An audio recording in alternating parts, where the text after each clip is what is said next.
But back to the story, back to the Hollywood Reporter, most powerful people in podcasting. The list, I don't know. It appears it might be about like 45 persons on this list. I'm gonna touch on a few of them. They're not numbered in any particular order. It's not like ranking them from 1 to 10, but certainly just reviewing it, I saw a couple people on this list. I'm like, I'm not too familiar with their content, but what's happening, there's huge shifts happening in the podcast space right now. A lot of these places are sort of like consolidating. The money doesn't appear to be as flowing as much as it was in earlier years, but huge and bigger investments are being made in like some of the more powerful, bigger podcasts, bigger platforms. And I hope to be joining that space very soon as well too. I'm in the space. We're gonna be there. So let's take a look at this real quick. As we scroll down. A cast: Ross Adams, Tiffany, Ashley, Greg, Glendy. The Mr. Ballin podcast, like John Allen.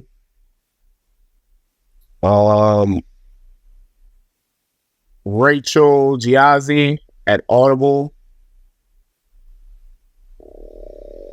Will Arnett, Jason Bateman, Sean Hayes, the Smartless podcast with Smartless Media. If I'm not mistaken, I think this podcast is fairly new. What does it say here? What was once simply an early pandemic plan to keep 3 active friends, Arnett, Bateman, and Hayes, connected and busy is now a full-blown media company, complete with live events and additional podcasts remaining at the center in Smartless, a hit podcast that has drawn rock stars, movie stars, and 3 U.S. presidents as guests. Proof of its power came earlier this year when SiriusXM inked a sweeping 3-year deal with Smartless Media that reportedly is worth more than $100 million. What I find interesting is, this had been kind of a story throughout the pandemic, coming out of the pandemic. It appeared like a lot of celebrities were starting to lean into the podcast space. And I mean, why not? I mean, there wasn't acting or things going on at that sort. If you recall, during the COVID years, a lot of movies and stuff, they had to shut down. They had to stop production. Travel was not allowed to happen. So even if a movie was greenlit and approved for travel in, like, let's say another country, if that country wasn't letting the studios into the country, then the actors just kind of had to be at home and waiting. And so at that time, a lot of celebrities had started venturing off into other things. Podcasts became one of those huge platforms for several of them. So Will Arnett, Jason Bateman, Sean Hayes. I don't particularly tune into their podcasts. I do enjoy their content. I do enjoy their movies and shows and things of that sort, but I hear it's a really good podcast. Michael Barboa, Sabrina Tavernier at The Daily. We have The God, Charlemagne the God, Black Effect Media, best known as the co-host of iHeartRadio's hugely popular morning gabfest, The Breakfast Club, and the comedy podcast, The Brilliant Idiots, alongside Andrew Schultz. Leonard Charlemagne the God McKelvey is just as busy outside the recording booth. He has executive produced several award-winning scripted podcasts with Kevin Hart and founded iHeart's The Black Effect Podcast Network, a 4-year-old group comprised of 30 Black-led podcasts, including Powerless Honoree Drink Champs, with nearly 1 billion downloads among them. I faithfully listen to the Brilliant Idiots podcast. I love it. The angle in which he and Andrew Schultz take on a lot of topics, things going on in the media, things going on in politics. It's very, very captivating. Big fan of that show. And I was well aware that he has his thumbprint all over the podcasting industry in some way, shape, or form. And I'm just a huge fan of what Charlemagne has done in the podcasting space. So shout out to him. Shout out to Black Effect Media. Shout out to Andrew Schultz and the Breakfast Club, DJ MB, Jessica Hilarious. Who else we got here? Chuck Bryant and Josh Clark. Stuff you should know. Campside Media. Crooked Media. John Favreau, John Lovett, Tommy Lecter. I'll probably check that out. Big fan of John Favreau. A lot of the work he's done at the Marvel movies. Dateline NBC. Apparently, I had no idea. Like these Dateline news, crime, media, those are also very popular mediums in the podcast space. Apparently, a lot of people like to receive that. True crime is a very big part of the podcasting. Emma Chamberlain, Alex Cooper from Call Her Daddy. A lot of people know Alex Cooper, formerly with Barstool. Let's see. This year, all eyes are on Cooper's pending distribution deal, which is expected to break records. He signed a $60 million contract with Spotify in 2021 after moving her chat show over from the Barstool network. If I'm not mistaken, I might be a little bit late, but as of the recording of this podcast, Alex Cooper signed a huge mega distribution deal with Sirius XM. I believe it's in the area of 120 million, 150 million, something like that. So Alex Cooper, she's doing her thing. Started off, it was a duo. Now she's doing it solo. I do know, like, it started off talking about kind of like, women, dating and stuff like that. But she's got a lot of A-list celebrities on the show, got like a lot of views. So, shout out to her for just bringing like wide eyes to the podcast space. Further down the list, Ben Davis and Marissa Hurwitz with WME. We Can Do Hard Things. Hot Mess. My Favorite Murderer. Again, murder, crime, true crime, news. Very big in the podcast space. Very popular. Crime Junkie. Gillian Wallow, $1 million worth of games. Shout out to Gillian Wallow.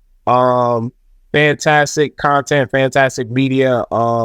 As of lately, they've been doing like a lot more traveling. I've noticed that they've been doing a lot more interviews on other people's podcasts, other people's platforms, things of that sort. But $1 million worth of game, interviewing some of the biggest names in entertainment. It's been a while since I've seen an episode, but I've seen these guys literally everywhere. And shout out to those guys for making the Power Podcast list. Let's see. Tony Hinchcliffe, hilarious. Killed it. Tony Hinchcliffe killed it at the roast of Tom Brady on Netflix. And I'm pretty sure his profile's been raised since then. So shout out to Tony Hinchcliffe. Huberman Lab. I'm a big fan of Huberman Lab. I watch the podcast. I like to watch a lot of podcasts as opposed to listening. That's just me. I'm kind of like a visual guy. If I'm driving and I'm in the car, of course, I'm paying attention to the road. I'll be doing more listening, but typically I like to sit down and actually watch podcasts. Andrew Huberman has been fantastic. Health and wellness space and the podcasting space has also grown tremendously over the last few years, and he's been sort of at the helm of that as well. Let's see. iHeart got Conal Byron and Will Pearson. Morbid. What else? Jason Kelsey, Travis Kelsey, New Heights. These guys have literally been on fire. You couldn't ask.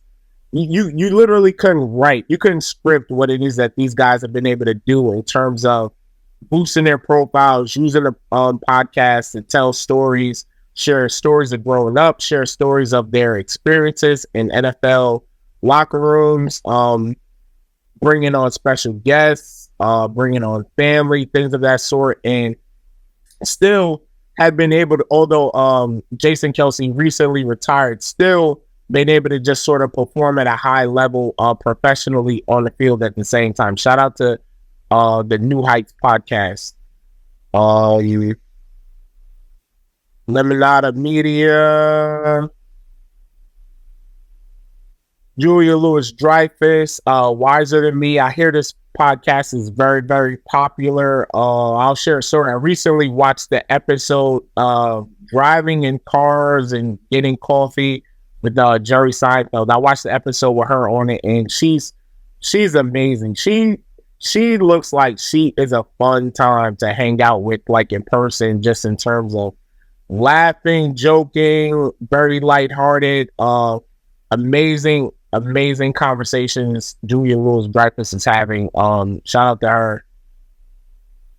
Rachel Maddow, New York Times, more news, NPR. This is it sounds like they're specifically talking about NPR News Now here. I'm a big fan of NPR on YouTube, NPR Music specifically. I really be having little mini concerts in the house with NPR Music. Joe Rogan, one of the Mount Rushmore of podcasting, I guess. Joe Rogan really lit up the space with his exclusive deal with Spotify a few years ago. I think now it's like a non-exclusive, but surely he's been huge for the podcasting space. Shout out to Joe Rogan. Damn, it's a long ass list. Matt Rogers, Bowen Yang from Saturday Night Live, hilarious comedian. Ben Shapiro, Shannon Sharp, Club Shay Shay started the year off right with his interview with Cat Williams. Still hilarious, still to this day, still racking up views. Armchair expert Bill Simmons podcast in the Ringer. Honestly, one of the reasons that I started podcasting, I wanted to have more conversations with people about sports and other sports media. Bill Simmons was a very huge, big inspiration for that. Jump started the careers of some people that I followed. Jalen Rose is one of those persons. So Bill Simmons has been huge in the space. Sirius XM, which is now also huge in the podcasting space. Sony Music, Steve Ackerman, Emily Rasesh, Spotify, of course, we know. Team Coco, Conan O'Brien, Theo Vaughn. Theo Vaughn's been huge. He has a lot of guests on there as well too. Vox Media, and Wondery. Wondery has built out their network pretty strong. Let's see, the Amazon-owned podcast studio recently bought Dax Shepard's popular Armchair Expert into its fold as part of an $80 million deal. The company, which is the second largest publisher on the list, according to Podtrac, also has found success with bingeable narrative titles, including Week Crash and Dr. Death, among several Wondery shows that have been adapted to the screen, as well as Business Wars, Scamfluencers, How I Built This, and Mr. Boland's network of podcasts. I do believe Keke Palmer's podcast also falls under the Wondery brand. So certainly supporting creators from all aspects of life. Big shout out to Wondery for making it on the Hollywood Reporter Power Podcast list. So I got some work to do. I want to be on the list. I want to be on this list too.